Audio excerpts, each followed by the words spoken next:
What's causing the inflammation in the first place that's driving acceleration of all these hallmarks of aging? In the work that you're doing, you sort of describe a lot of the hallmarks of aging. And inflammation is one of the key hallmarks and is often referred to as inflammaging. In fact, the process of aging itself is a weird process because at one point, at the same time, you're actually getting more sterile inflammation and your immune system isn't working to fight infections. You're also less able to fight cancer and have more autoimmune disease. So it's kind of a weird kind of mishmash of things happening. But at the end of the day, what happens as we age is we get more inflamed. And that's what you're really finding and looking for, right? Exactly. So here I would like to just pause for a moment and try to make a very important distinction between inflammation as the response to an infection. And that's what we all know as acute inflammation. You cut your finger, it gets red, swollen, warm. All those are signs, cardinal signs of acute inflammation that should be resolved in less than a week or 10 days, right? In this case, we only 20 years ago started to realize that there's other types of inflammation out there, right? The original paper that was published by Franceschi in 2000, talking about this concept of inflammaging, points to this reality that there are multiple types of inflammation, right? And in this case, we're talking about a type of inflammation that increases with age, that we call, exactly as you mentioned, is sterile. That means that these stimuli, the triggers of inflammation, are not infectious, right? And they go back to very multiple things that have to do with how we age, right? So the quality of air, the quality of water, the nutrition that you know very well. Inflammatory diet, right? Exactly. Consumption of gluten, sedentarism, sleep quality, the levels of stress, and we can elaborate on this thing extensively for hours, right? But going back to the hallmarks of aging, that's a really interesting one.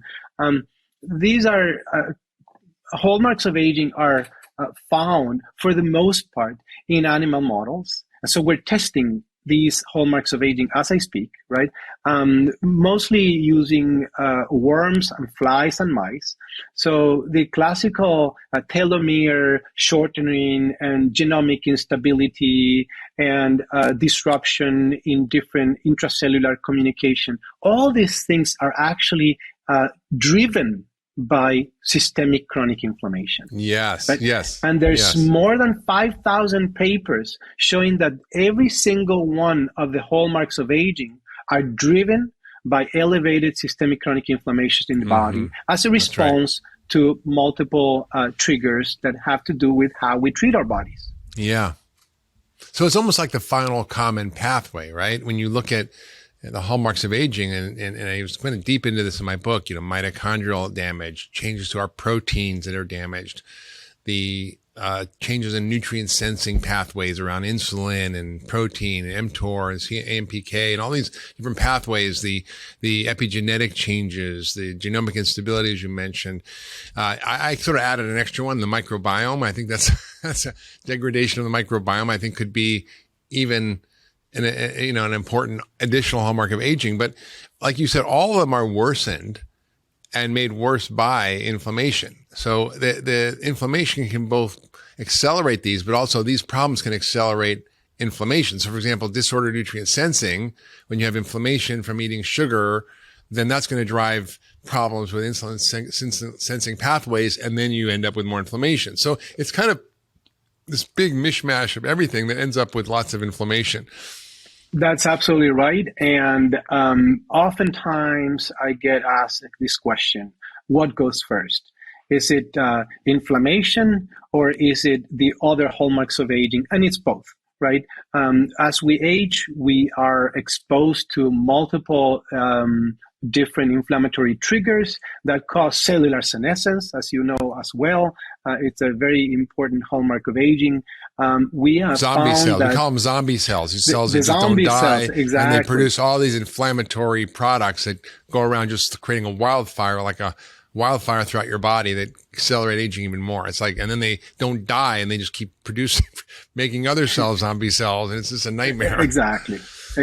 But there are ways to cope with that. And obviously, the one thing that we both know is a very powerful a method to avoid all these things is just really stop the trigger, right? All these are triggers that are pushing inflammation upwards.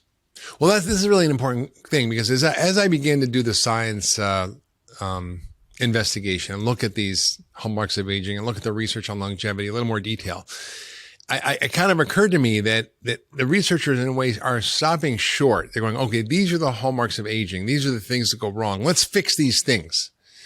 And my question is, well, what's causing these things, right? Functional medicine is looking at the cause, the root cause. And if hallmarks are the cause of aging, what's the cause of the hallmarks of aging? Mm-hmm. And like you said, what's inflammation is one of the key hallmarks in the final common pathway. But then what's causing the inflammation in the first place that's driving sterile chronic inflammation and causing acceleration of all these hallmarks of aging? So that's really the question. So, I want to ask you about that. And then I want to get into how you kind of mapped out a way of looking at this sterile chronic inflammation in a novel way that gives us a chance to see our rate of aging and where we're headed. Because a lot of the traditional testing doesn't do that. And so I think this is a huge contribution to science. And when I saw this, I was so excited because I know that people are inflamed and sometimes the normal tests don't show up as inflammation, but then you found all this other stuff. So how did you actually become interested in this? And how did you, as a scientist, begin to think differently than everybody else? Because you were thinking very differently than most scientists out there about this process of aging and longevity. Yeah. Thank you for that question. I think it's a very appropriate one. Just first of all, let me correct you. I'm not a physician. I studied medicine for 4 years, but I dropped out to go to Stanford. So I studied medicine for 4 years. You're a med student dropout. Okay. Exactly. That kind of counts. I don't know. You maybe didn't get officially licensed, but you definitely went through medical school. So that's the important part. Not board certified, but exactly. I went to medical school, got my PhD in immunotherapy against cancer, and then went into Stanford to study immunology in an unbiased fashion. The idea really, Mark, was to conduct research in humans, right? For the most part, what we know about immunology over the past 100 or 150 years comes from animal models, namely mice, right? And the big problem there is that things do not translate. Just to give an example, for one drug to be successful, you need about 10 to 15 years of research and around $2 billion to make it work, right? To get to the FDA approval. This means that the systems are not working well, right? And mostly because studies in animals do not translate into humans. So we decided to take a very different approach and start using humans as model organisms, if you will. And one thing that we notice is that the variation that we see in humans is huge. It's just gigantic, right? We are not inbred. We're not in a controlled environment. Hopefully we're not. Hopefully we're not inbred. And therefore, the variation in immune systems is huge. It's gigantic. So one way to cope with this huge variance that we see in human immune systems is by measuring a lot of different things in an individual or a set of individuals in different cohorts over time. Right, and this is what we know. It's one way to study the immune system, and we call that systems biology of immunology. So we use a systems approach. Why, for a number of years, this wasn't possible? Because of technology, right? But what we had at Stanford was state-of-the-art technologies, including proteomics that measures many cytokines and measures other proteins in the blood, and also cellular phenotypes, and also many genes that we can measure from individuals. And then the premise was, okay, we're going to be using AI and machine learning to really understand and cope with all this data, and try to see if the immune system is able to predict rates of aging in these individuals, and we can make this generalizable. Yeah, it's fascinating because you took a very different approach, which is a systems biology approach. And functional medicine is essentially a clinical model that applies the principles of system biology, which basically hypothesizes that everything is connected, that the body's a system, that you can't just look at one organ or one pathway and try to fix problems. It's sort of whack-a-mole medicine. Okay, now we've established that, these hallmarks of aging, and by the way, they're all in my book. You can read all about them, but it's coming out in February. But we're not going to get into all that this podcast. But I want to get into, the overarching framework of inflammation and what's causing the inflammation. And then we're going to talk about how we identify it and what you've learned about how to identify the right kinds of inflammation that correlate with aging specifically. So take us down the pathway of what we know about the causes, because if we know the causes, then we can get to the treatment of the root cause, right? Exactly. That's the key. Yeah, absolutely. So I've been studying social and exposome determinants of inflammation for about 15 years now, right? And the type of data that it's out there point very clearly to things that most of us know. However, there are certain aspects of the exposome that we do not know are what's the causing inflammation. exposome? What's exposome? Yeah. So it's the totality of biological, chemical, and social exposures that a person suffers throughout the life course. Mm-hmm. And what we know about that is that 95% of chronic disease is caused by the exposome, not the genome. Meaning your genes are affected by the exposures that then change the gene's function, which then lead to all these diseases. But it's not the genes that are the problem. It's the exposome that's the major problem for most of us. That's exactly right. I would like to get at that in a moment. We have the genome, everybody, you and I, and everybody in this world, to be able to live 120, 130 years at least, right? That is something we know. Now, the problem is, in some countries, people are dying at the age of 70, 75. That's the average lifespan expectancy. Some countries is 89 or 90, like Monaco or Japan, because we figure out ways to extend that period of healthy living, right? So, in essence, what we're trying to achieve is to push that 80 to 90 average life expectancy to 120. Now, tweaking genes is a completely different thing. We're not going to talk about that at this podcast. But I'd like to go to the idea of the exposome. Yeah. Back to the root cause of inflammation. So we do know already today that pollutants in the air, that pollutants in water, Pollution, exactly. Pollution are drivers of inflammation. Imbalances in nutrition, such as both macro and micronutrients, right? These cause inflammation by large. Food additives go back to the microbiome. Things like carboxymethyl cellulose or polysorbate 80 that will wipe out your microbiome and will cause inflammation because the mucin layer in your lining of your gut will get very thin, and then you're going to have translocation of different antigens to your periphery, and you're going to develop an inflammatory reaction. Gluten, gliadin, it's wait, a major... I want to hold on. What you said was very important. You just said that basically when you eat these food additives, things that are in our food that we don't even pay attention to, like polysorbate 80, it damages your gut lining. And then all the poop and bad, like in food particles that are partially digested, leak across that. And your immune system is right under the lining of your gut. And then your immune system goes, hey, what's this bad foreign stuff? And it starts creating this inflammation. So that's why it's bad. So food additives are just not bad because they're, if you're a hippie and you want to eat granola and like that, you shouldn't eat food additives. They're really damaging to our bodies, right? Your microbiome. Yeah, exactly. They're causing this concept of dysbiosis, right, in your gut. And then you were going, gluten was the next thing you were going into. Exactly. So, or plasticizers, plastics, things that are stored in plastics, in plasticizers, or the plasticizers and plus the resin make a plastic, and there's leaching, right? And there's a leaching of plasticizers that go into our foods, and those are hormone disruptors that also cause inflammation long term. I was going to go to gluten. Gluten, as you know, is highly inflammatory. Gliadin can bind to certain cells in your gut and cause inflammation, increasing leaky gut, etc. The other one is sedentarism.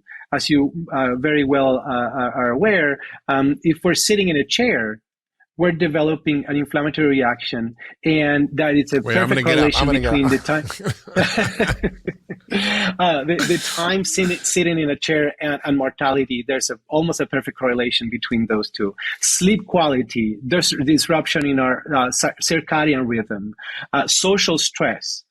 There's a very compelling evidence that individuals that are exposed chronically to social stress, social isolation, they develop inflammation, they have more cardiovascular disease, elevated rates of and death. And obviously other chemicals that we're exposed to that are surrounding us. Just giving an example, formaldehyde, right? Paraformaldehyde that serves as a glue for plywood that is often used in furniture and cabinetry. So those are important things. So basically, it's environmental toxins, it's social stresses, it's inflammatory foods like sugar, it's food additives, and even other environmental toxins you didn't even mention, like heavy metals, not just plastics. We're exposed to all this stuff, and our gut microbiome becomes disturbed because of a lot of these things, and that even creates worse inflammation. So we're in this inflammatory environment, which historically we really didn't have throughout evolution. And the truth is we did a lot of things that naturally combated inflammation. So just as there's an inflammatory lifestyle, there's an anti-inflammatory lifestyle, right? And so the beauty of your work, and I want to get into this in a minute, is that you've been able to map out the changes in the immunome. And for those who don't know what that is, it's basically the sort of immune. Well, why don't you define the immunome? You're the expert. I don't probably screw it up. Yeah. But I doubt you will. But so similar to the concept of exposome, the end and the word some accounts for the totality of it. Yeah, so when we talk about the immunome, we talk about all the cells, the proteins and the genes that are in your immune system that are able to communicate between them, right? And so orchestrate an immune response. So we're talking about hundreds of thousands of different parameters that can be measured from blood, and that's what we did in the Thousand Immunomes Project, which is a project that, as you mentioned, lasted for about now 15 years. We just got another source of funding from NIH, $15 million to continue the study for the next 5 years. Amazing. And we've been monitoring these individuals, their immunome. And basically, we focus in blood. So we take cells, genes, proteins in the blood. And as you mentioned before, the biomarkers that are currently existing for what we believe is inflammation, such as CRP, hsCRP, sedimentation rate, that you can go to the doctor and have those, are very poor predictors of any type of condition, right? CRP, just to give an example, is predictive of cardiovascular events with a power of 0.6. The area under the curve when you're trying to predict cardiovascular events is almost close to random chance, right? So in studying it's helpful, the immunome, but it's not very sensitive. It's not very sensitive. It's not very sensitive as a measure for systemic chronic inflammation, exactly. And that's where this whole idea of discovering new biomarkers, but looking at the immune system in an unbiased fashion, comes into play. And that's what we did. So what we are using is not only technology that help us measure all these things, but also computational analytical tools that are rather novel, including AI, ML, right, machine learning, to be able to cope with the data and to derive metrics that are simplified, that take us hundreds of thousands of parameters. Now we have a metric that can be used in the clinic, right? So it's like finding a that's, needle in the haystack, and it's a way of doing that, which is very hard to do in medicine, right? That's exactly right. That's exactly right. But the medicine and the clinical medicine also research is changing. So there's now a lot of different groups across the world. Here in the US, it's very popular to do transcriptomics, proteomics, and we're measuring 7,000 proteins in the blood, 3,500 metabolites, and it becomes much more normal. It has normalized with time. Yeah. So when you did the 1,000 Immunomes Project, were you measuring, how many analytes? Because I remember reading the paper and there were like 50 cytokines that you looked at. But was there a lot of other stuff you also measured besides those 50? Right. So we measured the expression of genes, and these are roughly 15,000 genes that we measure from a drop of blood, basically. We also measure cells that are circulating in the body, and these are immunological cells, around 25 different cell types. And we also measure metabolites. And the 50 proteins that we measured across these different years, this is a panel that was expanded now. We're currently measuring 7,000 proteins from individuals. And making sense of that is the challenge here. And it's really a beautiful system that this company has started, I would say maybe 10 years ago or so, in which they can now analyze 7,000 proteins. There are other companies analyzing 35 or 4,000 proteins, and we're measuring all these things to see how those contribute to rates of aging. So in a way, this is something that's never been possible before, because you have this convergence of the framework of systems biology, understanding the body as a network where there's these dynamic interactions of thousands and thousands and maybe trillions of chemical reactions every minute. And you can measure through advanced technologies, thousands and thousands of proteins, the expression of thousands of genes, the analytics that help you process that data, which is so hard with bioinformatics and computational tools like AI and machine learning, which really didn't exist before. And so as a doctor, I'm so excited because it's always been really clear to me that we're missing stuff, that we do an exam and we do lab tests pretty much like we've been doing for the last 100 years without a change. Yeah, exactly. And, it's like, come on guys, there's like more going on here, and we get stuck in the way we do things, but you're kind of blowing the lid off it. And what you did was then correlate things that would be hard for the average, scientist in his lab, like, with graphs and maps and things to figure out, correlate which of these analytes and proteins and cytokines and biomarkers were correlated with different diseases and the rate of aging. So to sort of explain what you found as you begin to sort of unpack the extraordinary amount of data, and what were the kind of nuggets that you came up with in terms of identifying the things that we should be looking at. And there are honestly things I never even heard of as a doctor that I don't even remember. Maybe they taught me medical school, but I don't even think we knew about it then. So it's like, it's so exciting of like, oh, there's this cool thing that is so different that I never even heard about, that may be actually more relevant than anything else I've figured out, like, CXCL9, which is a chemokine. Well, I never heard of that, but that may be more important than anything else we're measuring on our blood work, right? Yeah. So that's a great segue for what I wanted to discuss with regards to how this inflammatory age metric that we build is predictive of diseases, right? So we can predict the age of individuals by just a selfie. That's easy. We can. Come on, you do a selfie of me. Whatever. How old do I look? You can also take any blood biomarker and predict the age. Prediction of age is easy because things change with age. That's not the complicated part.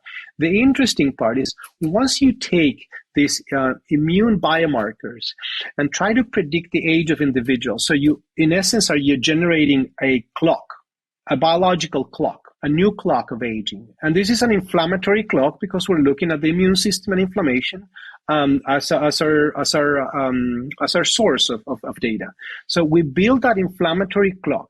that is able to accurately predict the age of an individual. Nothing very fancy. Now, when we adjust for age, that means that for a given age group, we see those that are deviated upwards versus those that are protected, deviated downwards. So in other words, they have an inflammatory age that is beneficial according to their age. Then we find that those that with higher inflammatory age, according to their age, are at risk for developing multimorbidity. That's the first finding. And multimorbidity is what? Multimorbidity is defined as the sum of multiple diseases, in this case, non-communicable diseases of aging. So say someone could have a musculoskeletal condition, that's one disease. If that person also suffers from cardiovascular conditions or some events in the cardiovascular system, that's two diseases. And then you add up to 10 diseases. So, and this is very common, as you know well, in the US and also in other parts of the world. After the age of 65, we're suffering from around 8 to 10 diseases, and we're taking about 14 to 15 different medications. So it's huge. It's huge. So what we're trying to here identify is a biomarker from blood that is focusing the immune system, that is able to predict multiple diseases simultaneously. So this is multimorbidity, that concept. And then we went ahead and did a whole slew of different studies, right? We looked at frailty in individuals. So frailty is measured by asking individuals whether or not they're independent enough, and you take the grip strength and the time up and go, different functional measurements in individuals, and we're able to predict with the inflammatory age 7 years before it happens who's going to become frail. Wow. So that's another big discovery that we did, that we published last year in Nature Aging. And also CXCL9, as you just mentioned, one of the most important contributors of inflammatory age of this new metric is a chemokine that is part of the immune system proteins in the blood that has not been identified before as a marker of systemic chronic inflammation, right? In markers that are usually coming up in the inflammatory reaction against pathogens, that's easy to measure. Interleukin-6, TNF-alpha, interleukin-1 beta, those are well-established canonical markers for acute inflammation. Those are cytokines, like we talked about with the cytokine storm with COVID. So those are the typical cytokines, right? Exactly. And those allow for cell-to-cell communication. In this case, we're talking about a very different set of proteins that are coming up as being the most predictive. And then we went ahead and looked at a number of different cardiovascular phenotyping measurements in these individuals, and we're able to correlate CXCL9 with cardiovascular aging, with cardiovascular health. And then we went ahead and continued this study to look for mechanisms and to explain other morbidities, and we published that last year in 2021. So basically, with this age biomarkers, and as I understand, there's a smaller panel and expanded panel. So out of these thousands and thousands of things, you found like 4 key ones that you can measure now on a blood test. And there's others that are an expanded one, maybe it's 7 or 8. I don't remember the number, but there's not an infinite number of these. And in those kind of biomarkers, you're able to identify the rate of aging and also the risk of chronic diseases, and whether it's dementia or heart disease or cancer or diabetes. These are all inflammatory diseases, right? Correct. So the understanding of these diseases is very poor, as we know. Otherwise, we wouldn't suffer from those. And so only, as I mentioned at the beginning of this conversation, 20 years ago, we started looking at the immune system as a major root cause of these diseases. And we are just starting to derive the biomarkers. This is rather new, right? And you're absolutely right. From looking at this extended panel of cytokines and proteins in the blood, we identify key five. It's a core five biomarkers, including this one, CXCL9, that is, by the way, largely produced by your endothelium. So it's not just immune cells produced.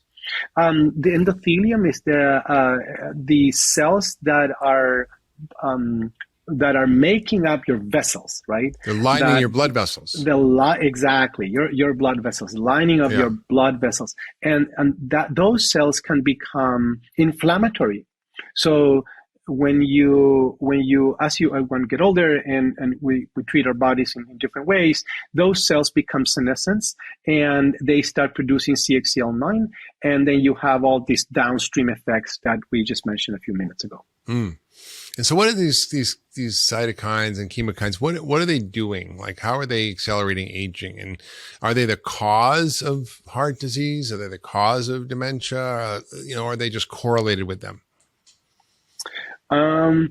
That's a great question. It's a little bit of a loaded question. And I'm saying that because we would need a lot of mechanistic studies to demonstrate the relationship between every one of these proteins and the causal inference in tissues and degradation of organs. We did that for a single one, right? CXCL9. When we take CXCL9 and incubate, that means that we put in a petri dish, and we start growing cells in the presence of CXCL9. These endothelial cells are completely dysfunctional. They don't respond well to acetylcholine. They don't contract. They don't have the production of tubes that you need. So these are completely dysfunctional endothelial cells. And then we also see that cardiomyocytes, which are the cells that are in our heart, are suffering from the presence of CXCL9 in the body. So when we now block, right? We block CXCL9 by introducing what we call silencing of the protein. In this case, we use an shRNA. We can restore completely that the function of those cells. Exactly. Yeah. Amazing. So really it opens the door to a different set of therapeutics because, before, it was very hard to measure metrics that gave us a predictive sense of the rate of aging. There's DNA methylation clocks, which are really important. I've talked about them before on the podcast, but they're essentially looking at your epigenetics and how your genes change and the marks on your genes change and how that correlates with longevity and aging and your biological age. And for example, I had my DNA methylation test done and I'm 63 this month, but I'm actually 43 according to my biological age, which makes me happy. So, and then I think the immune age is a little bit different because it sort of looks at a different kind of component of aging, which is not just epigenetic changes, but the immune changes, which may, who knows, may be more important. And what's really important as we start to look at the science of longevity is we need biomarkers or we need metrics to say, oh, if we do this, this gets better. In other words, if I eat better, do these markers change? Or if I take this vitamin or this herb, does it get better? If I do a sauna, does it fix this problem? Or whatever it is that we're doing is, do I take stem cells? Is it going to make it better? So we need metrics to sort of look at the interventions that are going to control. And so I know you've done a lot of work and you're doing now a couple of clinical trials, actually using some interventions that are designed to modify these biomarkers that you've identified. And that hopefully will then sort of lead down the road to avoiding some of these age-related diseases or even treating them. Right. I think what you're bringing is twofold, right? You're talking about ways to evaluate interventional procedures. It could be dietary, it could be other lifestyle procedures. We need those surrogate markers of aging. Inflammatory age is one. Epigenetic aging is another one. There's now a metabolomics clock. There's a number of clocks out there that will ultimately help address the question, is this intervention helping for the aging process? That's one question. Now, a very different one is, are these biomarkers or clocks, can they be used to identify interventions? Not interventions that we know could help, like a better quality of sleep, or not interventions that we know are anti-inflammatory, like a better diet, but interventions that can actually reverse the clock because you're targeting those biomarkers. So, for example, if you do that with the epigenetic clock, that's very difficult, right? And why is it difficult? Because we understand very little about how to change epigenetic landscapes. That's very difficult. Now, with the inflammatory age, it's much easier because we just measure proteins, right? So I take the way we have building this, and let me expand this a little bit in this idea. We take these 5 biomarkers, one of them being CXCL9, the other one eotaxin, gamma interferon, other biomarkers that you can find in blood. And then we use, again, artificial intelligence and machine learning to pull from the literature hundreds of thousands of compounds that are able to interact with these biomarkers. And then I would ask the algorithm to take the compounds that are likely to change that in vivo, right? Yeah. And so that's the basis of the 2 clinical studies that we have been running. The first one, we identify a compound that is able to decrease your inflammatory age by about 2.5 years in 2 weeks. Wow. That's very rapid, very, very quickly. What is that compound? That's a compound that's included in a hot breakfast that I cannot really disclose at the moment because this is a collaboration with a corporate partner. Yeah. What I could tell you, though, is our own clinical trial in 1,000 individuals in which we tested different GRAS-approved compounds. So these are generally recognized as safe by the FDA. So we can take drugs, we can take bioactive compounds, and we can take also a number of different mapping compounds to food and food ingredients, right? So things like manganese chloride, beta-carotene, iron, other vitamins, picetanol, quercetin, things that are readily available as a direct-to-consumer OTC. Yeah, it was interesting because when I looked at your clinical trial, it's listed on clinicaltrials.gov. You know, the compounds that you had identified to regulate inflammation, I was a little surprised by some of them, like iron bisglycinate, magnesium chloride, vitamin D2, guar gum. You've got a broccoli extract in there, indole-3-carbinol, methionine, biotin, caffeine, lutein, zinc, beta-carotene. So I'm like, this is an interesting cocktail. I'm like, how did they come up with this? And I guess it was because you used the literature to determine which of these compounds may have mechanistic actions that regulate these pathways of inflammation, right? Exactly. That's exactly right. And you can take drugs to be able to repurpose drugs, and that's not in our business here. Or we can take bioactive compounds that are readily available and also found in foods. So you're absolutely right. Yeah. It's amazing. So these trials are not completed yet. They're still underway. So we're going to find out more. But you have on the website for Edivis Health, which is the company that's sort of behind the IH test. And by the way, is this available, this test now clinically yet or not yet? It's not available yet. And the reason is to make this available to the public, we need a couple of milestones, right? One is to finish a trial, be able to add our claims, and preliminary results are looking really interesting, very, very good.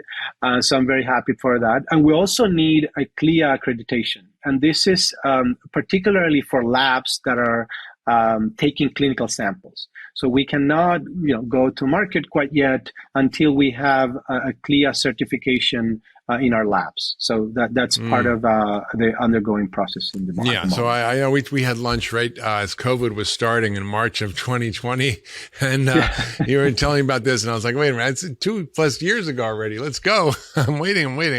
I'm being patient here, but it's exciting. I think it'll come around soon, and then we'll be able to, then as an individual, you can go, geez, I want to change my diet, or I'm going to take these supplements for a few months, and I'm going to check my test, and I'm going to repeat it and see how it looks, right? And so we'll be able to sort of, on a N of 1 basis, determine what works and what doesn't for us. And I think as a doctor, it's very exciting to me because then I have a metric to use with my patients to determine, is what I'm doing working or not on things that actually really matter, right? So we do things that already, like, we change our diet and improve our cholesterol, or we change our diet and improve our blood pressure, or we see a reduction in CRP or inflammation. And we can do that already, but I think this is going to be a much more profound marker, because what you're saying is that based on this huge data analytics and thousands of biomarkers, you're actually finding the things that are maybe the most important. Right, and it's important that you mention the fact that you as a physician, can use this to evaluate how your patients are doing, right, and how effective your favorite interventions for a particular patient will work. And so, on that angle, I would like to say that we really need to educate primary care physicians and other healthcare providers about the power of inflammation, about the power of our test. For now, it's a test that is out of pocket, and it will come out as out of pocket test. And the reason for that is that we have a long way to get FDA approval. And why is that? Because aging is not considered a disease. Inflammation is not considered, not yet. Inflammation is also not considered a disease. So we have a risk factor for multimorbidity, which is also not a disease. How can you go to the FDA and explain these folks that this needs to be reimbursed and everybody should have access to this? So that's a completely different story, but we do have to map inflammatory age as a risk factor for a particular indication, for a particular disease, and that's one way to go FDA and get that approval. So it's such a mess though, because traditional medicine is so hyper specialized and reductionist, and it doesn't understand that it's like a unified field theory, right, of medicine. If you understand inflammation, you understand so much about what goes wrong with our bodies and really almost any disease, and it's such a key phenomena. I mean, and it's such a misunderstood and inadequately understood phenomena that the doctors don't know how to identify inflammation properly. They don't know how to treat inflammation properly. They don't know what to do from a lifestyle perspective. And they go, just take Advil. I remember one study that came out a while ago where they're like, in Alzheimer's is inflammation in the brain. So they did a big study where they gave everybody Advil. And I'm like, that's not going to work. It's like, we got to find out the cause of the inflammation. And so from a functional medicine perspective, it's the things you talked about. It's sedentary lifestyle. It's inflammatory diet. It's chronic stress. It's environmental toxins, it's allergens, it's microbes, it's the gut microbiome, all these things which we actually have ability to control. And it's also the lack of things, right? So, I hear from Argentina and the world's quite different down there, and the foods are different, and people live in a more sort of closer to the land way. And like when I came back from Sardinia and Icaria in Greece and in Italy, I mean, these people were eating these foods that were so rich in phytochemicals and in these compounds that are anti-inflammatory.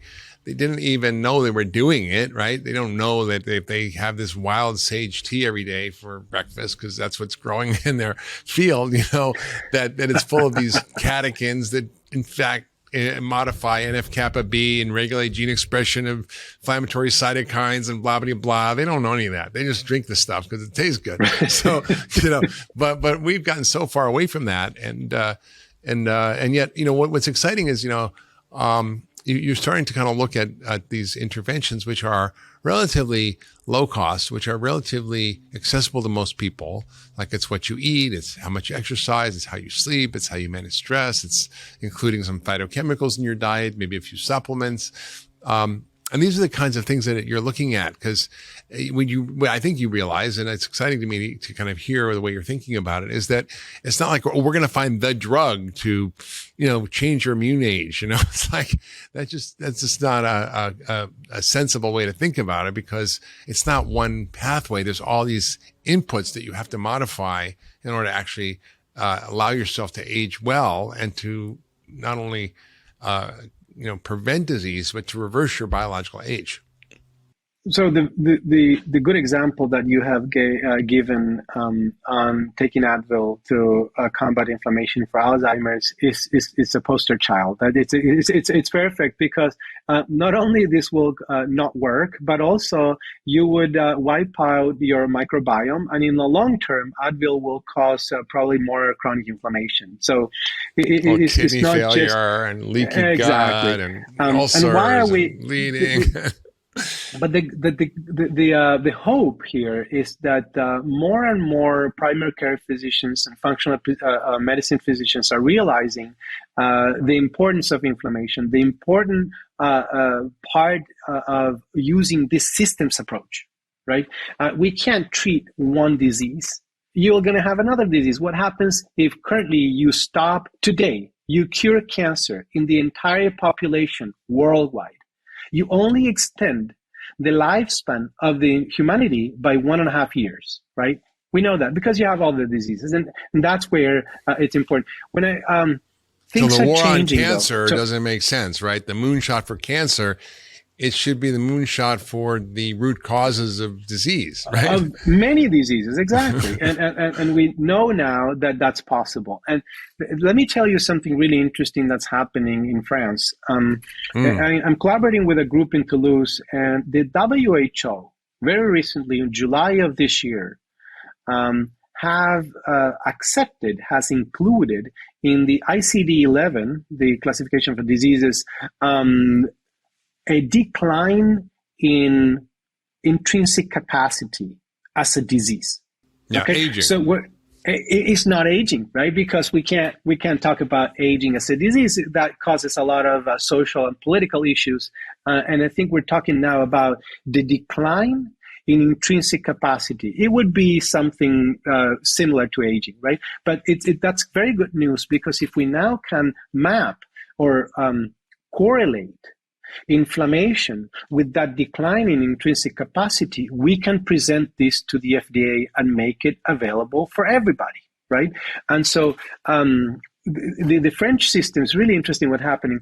Bruno Vella is at the University of Toulouse. He's handling around 500 people in the Gerontopole University Hospital. And he developed an app that tracks functional domains of aging, namely vision, audition, mobility, etc. And what happens if he already have 25 or 30,000 individuals that have been filling up these questionnaires in the app? What happens with there is a slight decrease in some of these functional domains of aging? Red flag calls a nurse. Nurse comes in, she makes sure that the input is correct, and that person gets derived to a primary care physician. They're not sick yet. That's not an indication. They're starting to decline in their capacity of their organs and systems. So that's where the whole healthcare systems are actually going to. I think the idea of doing functional organ-specific decline is where everything and everybody should be focused on.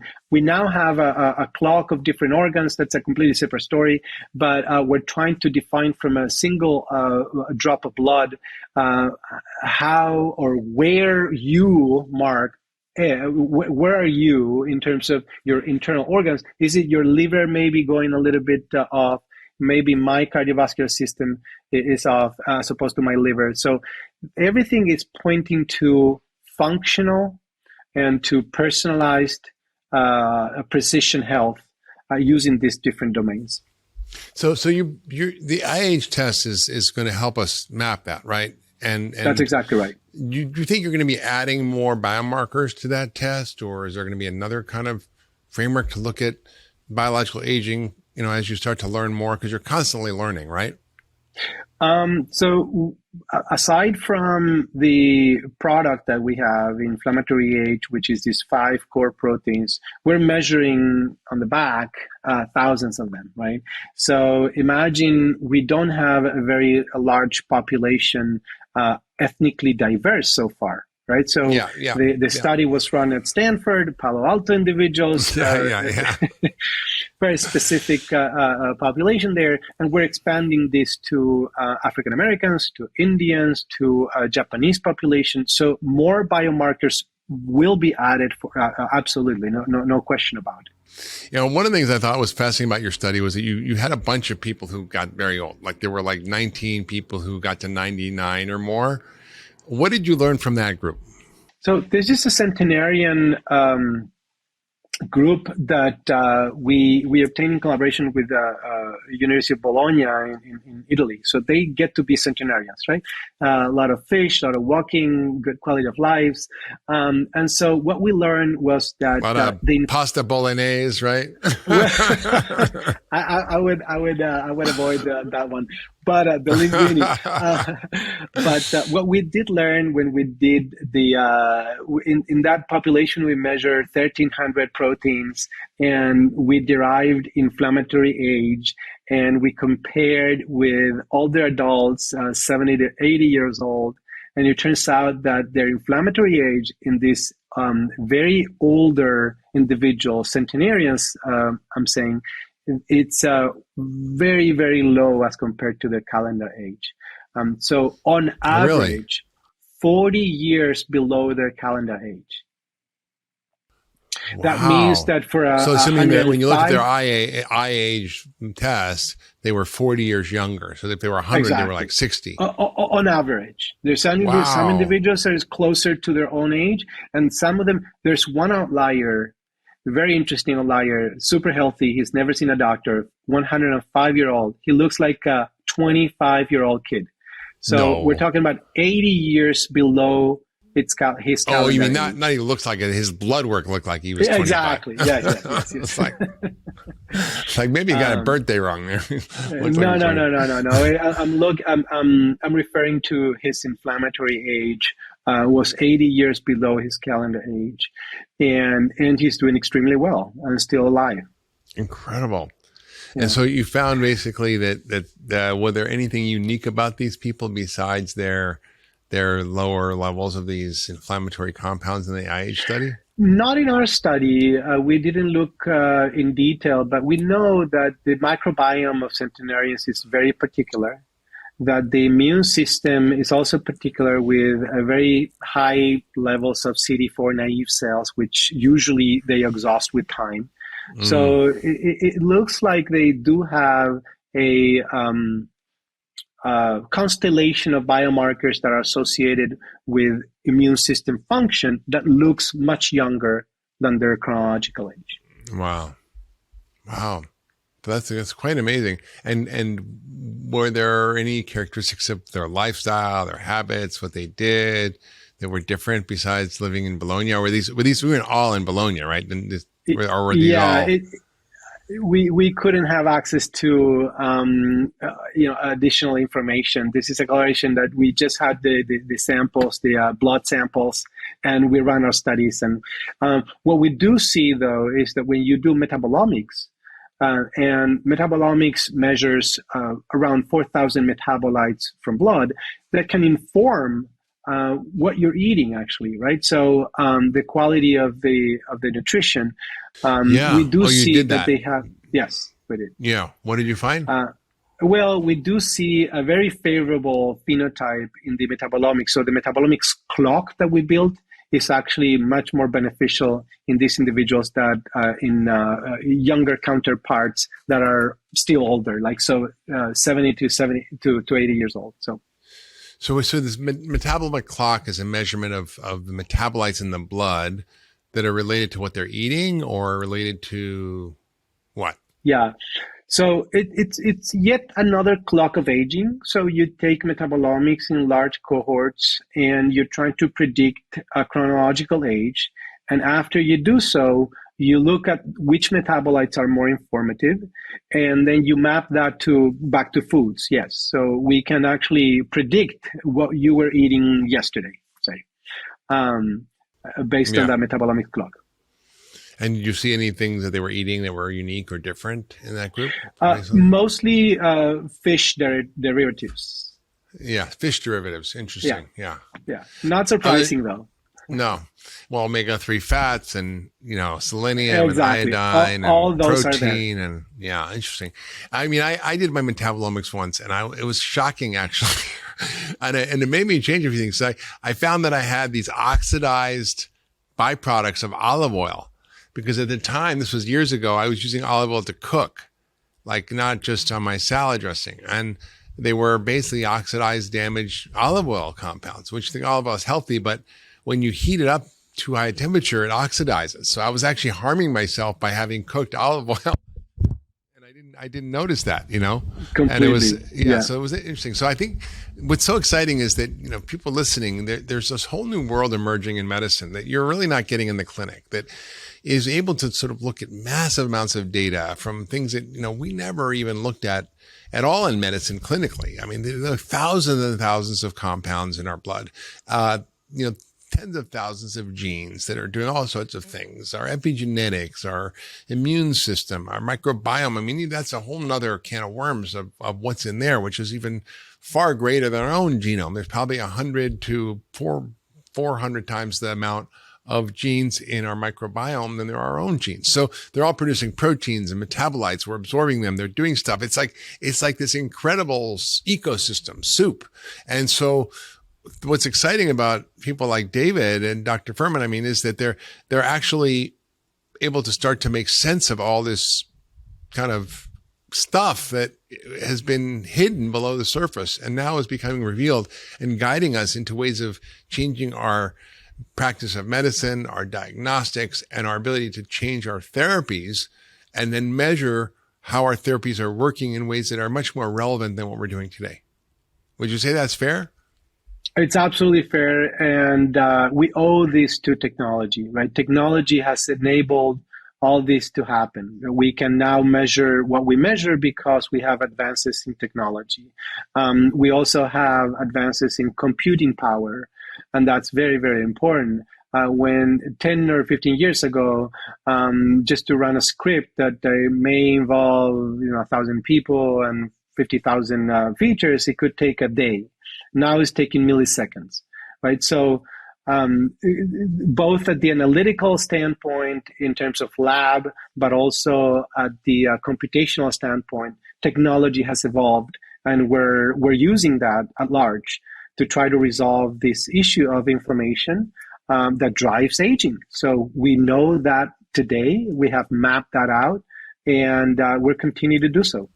Yeah. So what are you most excited about that's coming up for you? What are the things that you're seeing on the horizon that get you really excited and out of bed in the morning? Yeah. Well, I mentioned this transition, right, from a highly reactive, disease-centered vision of governments and non-for-profit organizations and the whole industry and academics to a much more proactive, a much more preventative, a much more functionally related healthcare system.